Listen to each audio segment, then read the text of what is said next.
that, Yeah. if you have a question. Okay, thanks. Okay. So welcome, Meg. This what we are going to present now is this joint project that we have developed. It's in association between the Federal Institute in Pernambuco, Brazil, and the Atlantic Cape Community College. Laura from the EFPE, I am Tiago, and Judith is from the Atlantic Cape Community College, and Judith was the teacher who taught the classes using the FIFA 1793, and we are going to describe in details everything that we have done. And so, what were the institutions? As I told you, there is one institution in Brazil, the Federal Institute, and we are a technology and educational institution. We have undergrad students, high school students, undergrad, postgrad students, and we also teach youth and adult education. And Judith is from the Atlantic Cape Community College, and we got together through a program from the Department of State. Judith was an English fellow here at our institute, and she was supposed to be here during 1 year, 2020, but because of the pandemic, she had to go back to the US, and she worked here for 1 month, almost 1 month, right, Judith? 1 month. Yeah. Yeah. And then we designed all the online practices as we couldn't have her here at the Federal Institute. The agenda that we have and the topics that we are trying to cover, this is why did we decide to implement this cross-cultural learning?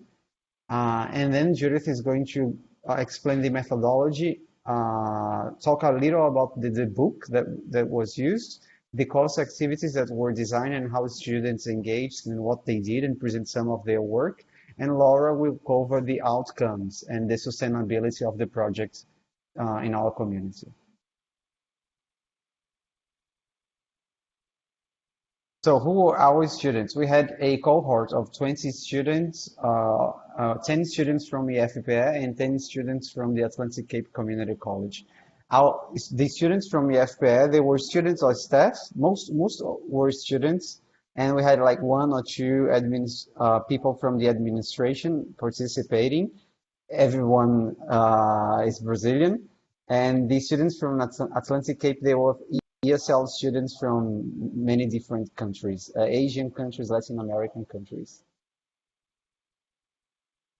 And why did we design the project? So this was a very nice opportunity to practice internationalization and to use the internet to internationalize, to do online internationalization, and to raise students' awareness on global citizenship, because they were experiencing the COVID pandemic, and during the same time they were exploring the yellow fever epidemic, reading a historical novel and reflecting on their present and reflecting on the differences in their settings. This is why we designed the project, and of course to improve the English language.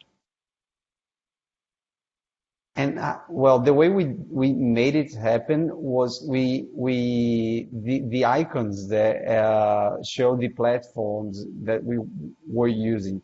So Atlantic Community College, Atlantic Cape uses Blackboard. We use Google Classroom, and Judith had to be using both platforms to interact with students. We released a public call to select our students from the FPA. And we wanted to select students who are like B2 or B2, C1, the level of English proficiency of our students. And we conducted some interviews, and we set the students to participate in this course. During the whole process, the asynchronous activities, they were mirrored in Google Classroom and Blackboard, and the interactions for the synchronous activities, they happened through Zoom.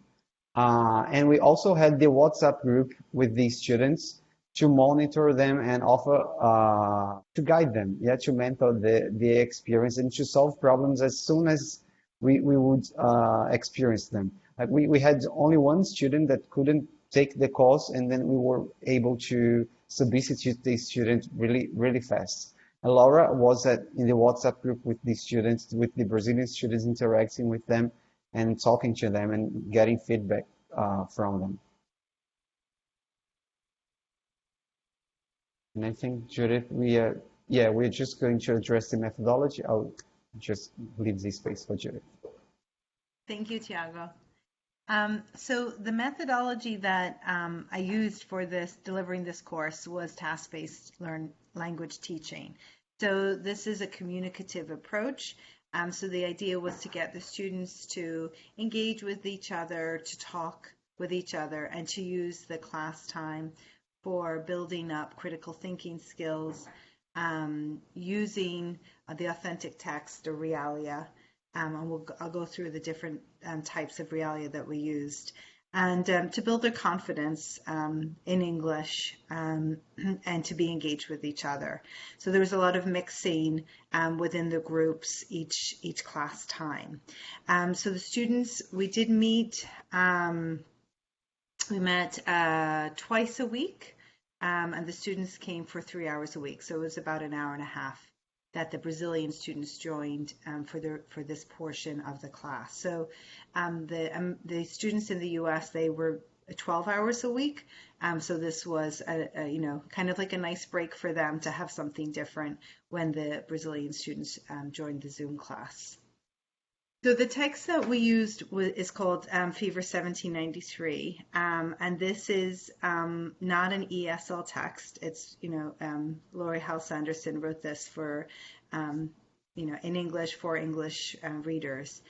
It is geared for younger audiences, so ages 12 to 14. So the language is perhaps a little bit simpler. So it's easier, for the ESL, the English language learners, to help them. So this is about what happened in Philadelphia in 1793. So I love this book because we are so close to Philadelphia that many students, as for you, Meg, in Bucks County, again, it's nice for your students to know a city that's close by and perhaps you can visit, so they have a connection too. So for that reason, it's really great. There's a lot of landmarks that are talked about in the book that, are landmarks that you can go see in Philadelphia. So that aspect, for some students, it can be familiar. The other aspect of this that is obviously very important was that we were going through, the height of the pandemic. There was a lot of fear. People were locked in their homes. Food scarcity was an issue. And of course, death was an issue that was happening in the book and was happening in the lives of everybody. So it really connected and allowed people to have a space to perhaps talk amongst themselves about what they were feeling, and also through their writing.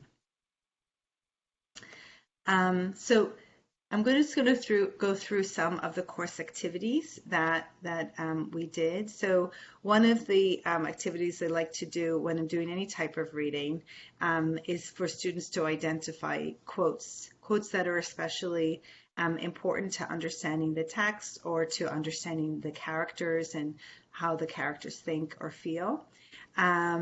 And so for this, I used Padlet. Padlet was a lifesaver for me during the online synchronous teaching. So in this, it's very easy. I would just send out a link for the students, and then they would, in their breakout groups, they would perhaps be assigned a chapter or a part of a chapter, or perhaps everybody would have the same chapters. I did it different times, but what students would do was then they would pick a quote, or they would pick, and then they would find an image. So like, for example, here you see the direct quote there, and then they have the page number. You have the students that are, that wrote it. So I could see very easily that students were working together. So I didn't need to go into all the breakout rooms. I could just monitor the Padlet, and it's live, so it would just pop up as they were working. So it really helped with, that question of what are students doing in the breakout rooms. And they enjoyed, going through the memes and finding images that worked with the quotes. And the other thing I really like is that you can see here that I can leave comments for students and students can leave comments for each other. Um, Another source that I used was to find historical documents. So I wanted them to see how people at that time lived. So to understand, for example, the role of newspapers, the roles of letter writing. So, for example, we would look at, like, if we looked at a journal article from this person called Elizabeth Drinker. So we learned about the Quakers, who they were, and their role in Pennsylvania, and just also in the United States in the 1700s. So here, this is literally her writing. So you can see, how she is writing, how she's describing things. So it really gives them an idea of just what life was like, and then they can also look at how people communicated at that time. So I would create activities for the students on that. Another activity we did was using Google Earth. Unfortunately, we were not able to travel to Philadelphia, so Google Earth was an opportunity for us to go. So it created like a scavenger hunt type of activity for them, where the students could go from one place to another and to see what was around the area. Obviously, Philadelphia today is not the same as it was in the 1700s, but many of the streets are the same. Obviously, the Delaware River is the same. So there are certain landmarks that they could reference and to see where perhaps the bodies were buried, where the coffee house, which is a central place in the book, where that would have been located. So again, it gives them an idea of the location that they're talking about. And those were all done we would do breakout rooms, and then we would come back together. Another project that we did was to do a creative writing. So I would assign to students in groups to do an activity. So for example, you can see here, write a letter. So pretend you're one character and you're writing to another character. And again, then I choose another group to do another one. You're Mrs. Bowles and you're writing to the mayor. And then perhaps another group would write a newspaper article, and you can talk about these different things that are happening in the book. So again, it's showing those critical thinking skills. It's showing they have to communicate with each other to write this. And this would be done on a Google Doc. So it's a live document. They would share it with me so I can see that what they're writing while they're doing it. And then we would come together and everybody would share their work. And, that again is also, I think, very nice for students to see what each other is doing. Another type of grammar-based activity would be to do editing. So, for example, for their homework, I would perhaps give them reading comprehension questions, and then I would then take sections out, and then have students work together to edit, and then to see what's wrong here. Is it a punctuation problem? Is it a verb tense problem? So again, that would be done on a Google Doc. And each group would make a copy, and then they would edit, and then we could go over as a group, as a whole class, excuse me.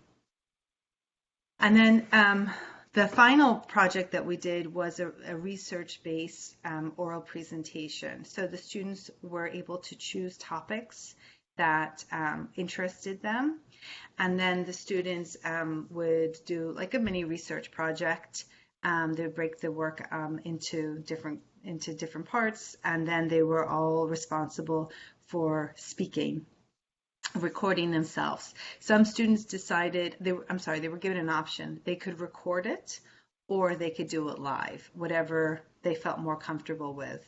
I think we're all aware that the internet is amazing and wonderful, but sometimes it doesn't work, or there's glitches, and it doesn't matter where in the world you are, it happens.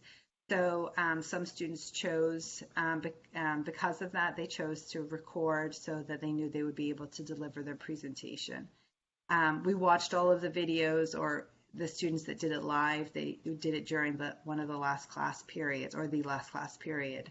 So I'll just show you the students that did do videos. I'm just going to show you this one. Oh, good morning. The ones that I'm sorry, I lost my train of thought. We use Flipgrid for the capturing and then the saving. So I'll just give you a few seconds of a couple of students. So and you'll see Vinicius is from Brazil. My name is Vinicius, and this is the final group oral presentation for the Atlantic Cape Community College Spring 2021. The subject of my group is Rights of Free Slaves in Philadelphia in 1790s. And my group is composed by Camila Cavalcanti, Rafael Botasio, and I. Firstly, I want to lifestyle. Like here in Brazil, after Ottoman, Black people didn't have good opportunities in life due to white people didn't give them chance to change their lives. So that's why Black people wanted to be surrounded by poverty. So we wonder they live. Freed slaves used it to all houses, apartments, suburbs. It was. I'm just going to show you a little bit of one more student. And I'm sorry, this is a continuation from Vinicius, just so you understand the flow of this.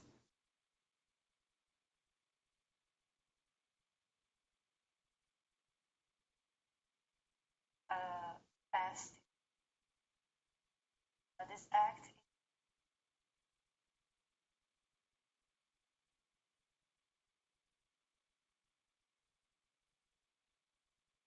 So I think you can get the idea here that the students did an amazing job of connecting information from that was happening in the United States to with Brazil, which is always, I think it gives context, and then just to expand their knowledge and then to be able to present this information over Zoom or record the information and then present it in a well-organized, clear manner. So the students did an amazing job, the U.S.-based students and the Brazilian students. So all in all, I was very, very impressed with all their work. So that's it for me. Laura is going to give us, tell us about the outcomes.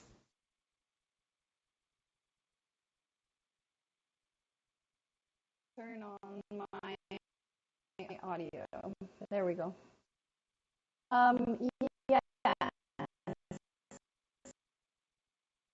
So after the course was done, we did get back some informal feedback from the student, but eventually to send a little Google form questionnaire so that they would give us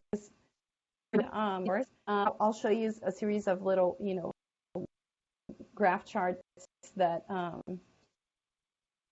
illustrate the feedback we got from them. First, we asked what their perceived. They did have to have pretty high or very high dedication to the course, which is good.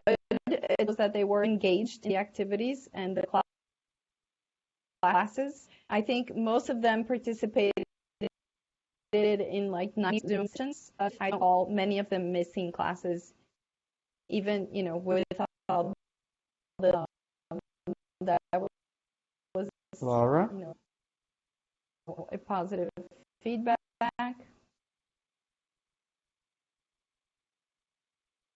I think maybe she should turn off her camera. Can you hear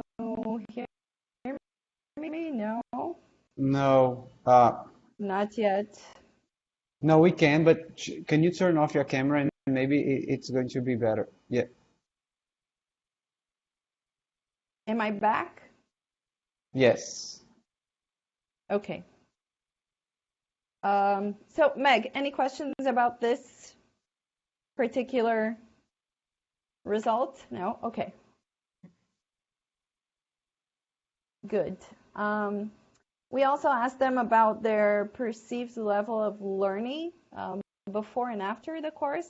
So as you can see on the first column here, we asked about the skills and knowledge at the start of the course. They considered themselves to have satisfactory or very good skills in English. And it's true, we did get, like Tiago said, we did a public call and we were expecting students with a, B1 or a C1 level even, and we did get most students with, I would say, a C1 level of English. They were pretty fluent, right, Judith?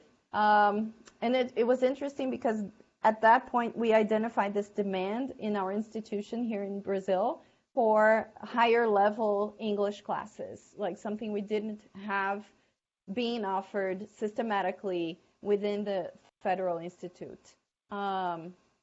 They also, in the second column, you can see they considered that at the end of the course, their skills and knowledge of English were very good or excellent. So there was, for them, a perceived improvement in their English. The third column says that their skills and knowledge required to complete the course, they considered either moderate, satisfactory, or very good. So, you could have completed the course with a level of English, but they still reaped a lot of benefits from the course anyways. And the course's contribution to improving their skills and knowledge was excellent for all around, for all the answers we got. Regarding the course content, they considered objectives to be clear. Most of them agreed or completely agreed. The course content was organized and well planned by Judith. The course load was appropriate. So even though it was a little bit demanding, it was appropriate for the proposed, task they had to accomplish, which was reading the novel and understanding it and doing the whole cultural exchange. And the course was organized to allow for participation of every student. That's something that they will talk about a lot in the testimonials that we also asked them to give us, like a more personal feedback that we will read to you next. Yeah, so we did get some responses, like more subjective views of the course from some students here in Brazil. And as you can see, a big thing for them was that because it was virtual, because it was done online, they were able to participate in an exchange program like this, where they were experiencing an authentic American college environment, right? With a college professor and other college students. Normally, it's very hard to afford an exchange program. So that gave the chance to meet and interact with new people from other cultures and backgrounds as well, and not just American students, and obviously while practicing the target language. That was a big point for most of them as well. Judith, yep, thank you. Another student said that when you interact with foreign people that speak a different language, you are forced to communicate only in English. And of course, that was a big positive aspect of the course, because even though you don't know how to do something, you have to find ways to express yourself with other words, make yourself understandable. That made it a rich experience to interact with all these people from around the world. In writing and interpretational abilities through the weekly quizzes to complete and group activities, Zoom lessons, the session activities, right, Judith? This student said those two elements were fundamental for extremely positive experience in this online course. So, they weren't just looking for an English-speaking course. They actually they enjoyed having these home tasks where they could practice a more academic English, writing and reading sort of activity. One big testimonial that sort of sums up all the good things they could read from this course. The teaching method made it very enjoyable to learn the language. The lessons were organized in ways using books or other similar tools to teach English is not very common in Brazil. Fortunately, that's a reality. But in this course, it made the learning experience much more satisfying because we were learning not just the language, but also aspects of the culture of the United States. And of course, the book selected talking about the epidemic and the context we were all experiencing with the COVID pandemic. Also, I think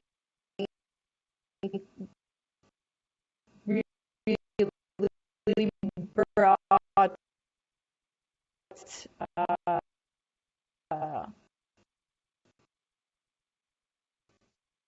another level of motivation. Hey, Laura, the sound is really bad again. Do you want Tiago to continue for this part? To the course. So these were the gist of.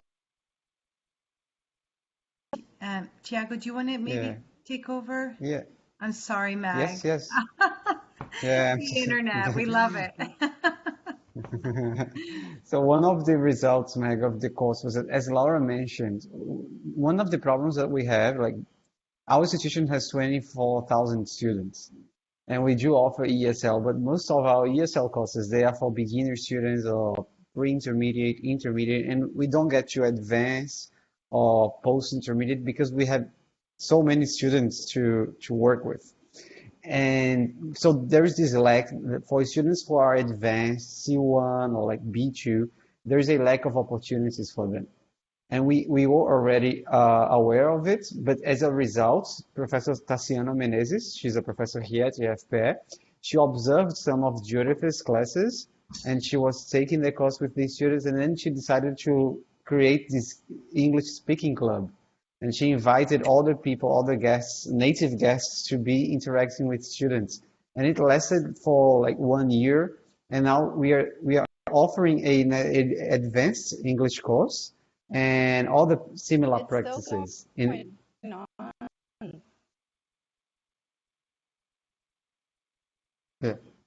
I think she said it's still going on, the English speaking club. Yeah. And we are. Oh, no problem. We are also creating new opportunities for these advanced and post upper intermediate students. So this is how we want to keep the sustainability of the project. And of course, we are looking for all the possibilities of partnership with Judith or with all the other community colleges. Did I also have a problem with the audio? No, you're good. You're good. Okay, so thank you. Yeah, thank you, Meg, for your audience. And we are here to answer all your questions.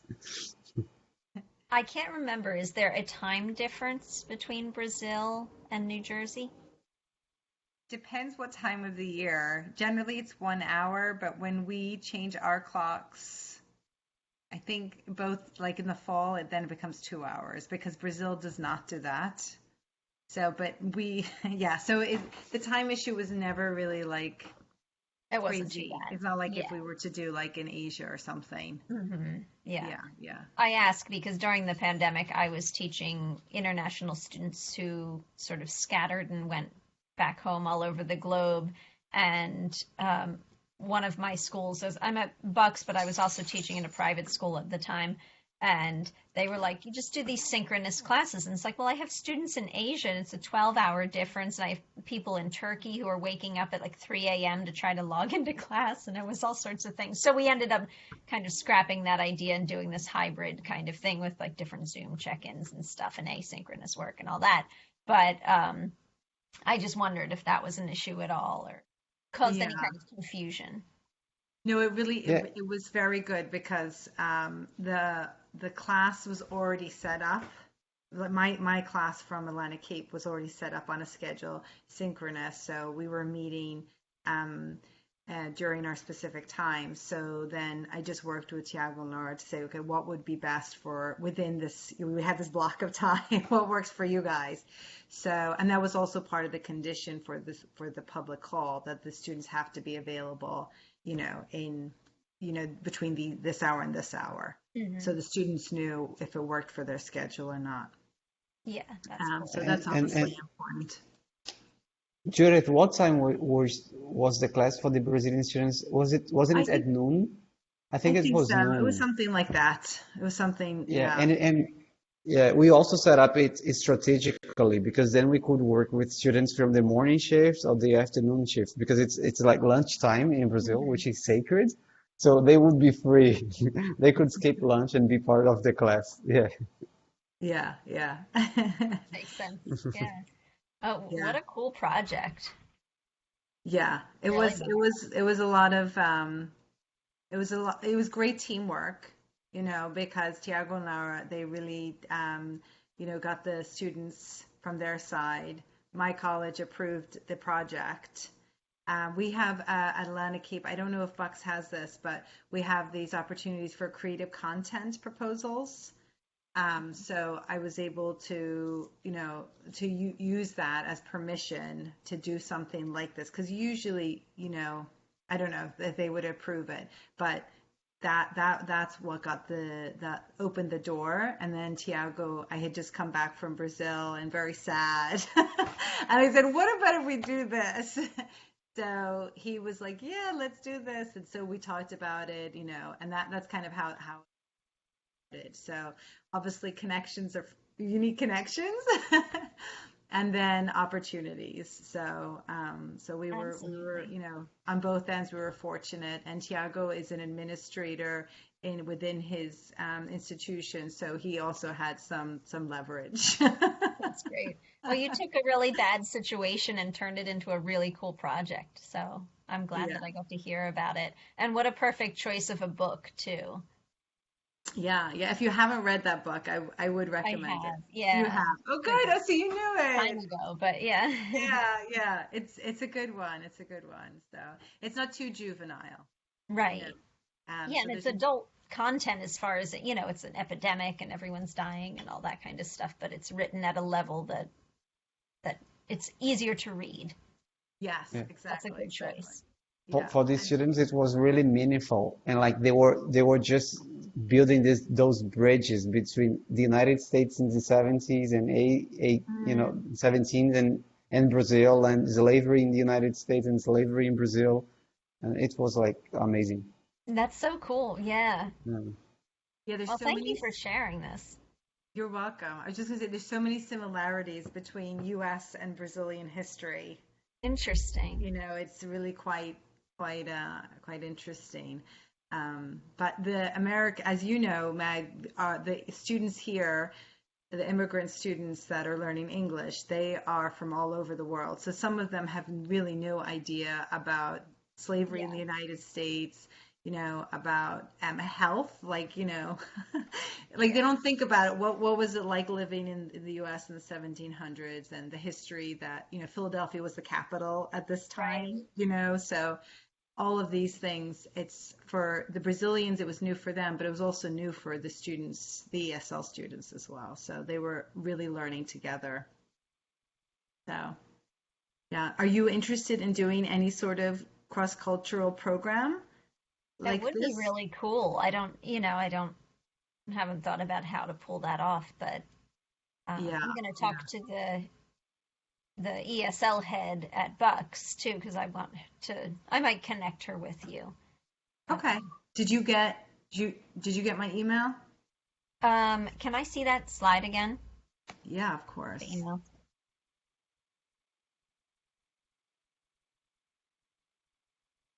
It's JOTTERBUR Thanks. at atlantic.edu. If you put your email in the chat box, I can email the presentation to you. Okay, great. Yeah, Then you can also share it with your colleagues. thanks.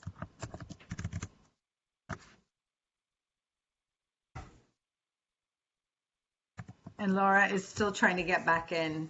So Oh. this is the the reality, right? Yep. Did you have a lot of technical difficulties as you were trying to connect with everyone? Definitely there were cases it was never there was Never always the perfect. reason, yeah, there was every class but it was also in the US too. It wasn't Yeah. just Yeah. the Brazilian. I mean, and there were some days it didn't work for me either, you know. Maybe all my kids were home and they were also on. Do you know what I mean? So, Yeah. or the weather. So there was always contingency plans. So everything is always posted on the LMS, you know, for Hmm. whichever group of students, so they could access. So everything was organized within folders, and they would know, they'd be directed to if they couldn't attend that day, or if they Hmm. couldn't get on because of the internet. So there was always a support if there was problems, you know, to get on. But there was never one student that consistently couldn't participate. It was just, you know, this day, this Right. one, you know. Yeah. So that's which I'm sure was your The experience story too. of the pandemic, yeah, teaching during the pandemic. It just, yeah. I know the feeling. Yeah, yeah, yeah. So that's okay. Hi, Laura. Okay, Laura is here. It's so annoying. I'm sorry. We Oh, were just talking about the dropped calls. So Yeah. yeah, Well, it happens. Well, thank you so much for sharing this with me today. It's really very interesting. you're so welcome. I'm so glad thank that you, Meg. you could join us. Do Yeah, you me just, too. Meg? I'm interested because you say you teach a lot of reading. Do you use some of the strategies that I used? Yeah, yeah. And of course, we're sort of moving back to a lot of face to face, but I'm still teaching some classes on Zoom. And I feel like some of the things I might continue to teach in the face to face classroom, it's kind of one of those like, I like the idea of Padlet or something like that. I mean, I feel like all of my students sit there with devices anyway, so they might as well Right. be using them. And then you kind of have something that you can keep because otherwise we'd be putting it up on the board or something like that, but then it's gone. And this is, one of those that sometimes the technology is something that you can save and you can go back to and you can refer to in a future class and that kind of thing. Because I used to like take pictures of the board Yeah. and then be like, remember last time, and then try to recreate or that kind of thing. And this is like, well, you can save it in Google Docs or, Yeah. So, True. yeah, so I kind of feel like the pandemic has made teaching stronger in some ways because it's given us more ideas. Absolutely, absolutely. I agree with you. I do like I have held on to all of this stuff because it's all on, so it's very easy when you're giving presentations. But yeah, Yeah, oh, and Padlet, their presentations, the oral presentations that the groups did were great too. Looked like they yes, were really Flipgrid is like interesting. another tool Yeah. that is just amazing. Yeah, yeah. So, all right. Well, we'll be in touch, Mag, Yeah, and thanks so much. So you be nice in touch. meeting you all. Yeah. Thank you, Meg. Bye. Bye. Bye. Bye bye. Figure out how to Is leave. yeah, and There's end call. End end call, call. but it's not Yes. ending. Okay, maybe There we go. Okay. That's Oh, I unfortunate think to leave. So, how do I end? yeah, and I Oh think my goodness. is Oh, Laura here? Did you listen to? she was here, and I think she She just, was.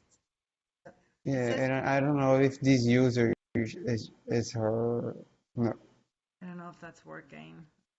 Poor thing. So frustrating. That happened to you in the first presentation. Yeah, but it's incredible. Like three presentations, we had problem in two of them. I know. Well, that's why I think people want to go Oh, back to face to there, face. There she is. yeah, there she is. This is No, not like fun. no, it's incredible. Like out of three presentations, we had problems in two of them. It's like what happens? And we teach classes every day. Like I teach, Oh, with online. But the rain today, I don't know if it's always worse. Mm. Rainy cats and dogs, as they say. Ugh. Yeah. Anyways, Meg was Well, nice. yeah, Yeah. yeah, Couldn't hear her question. That's frustrating, but yeah.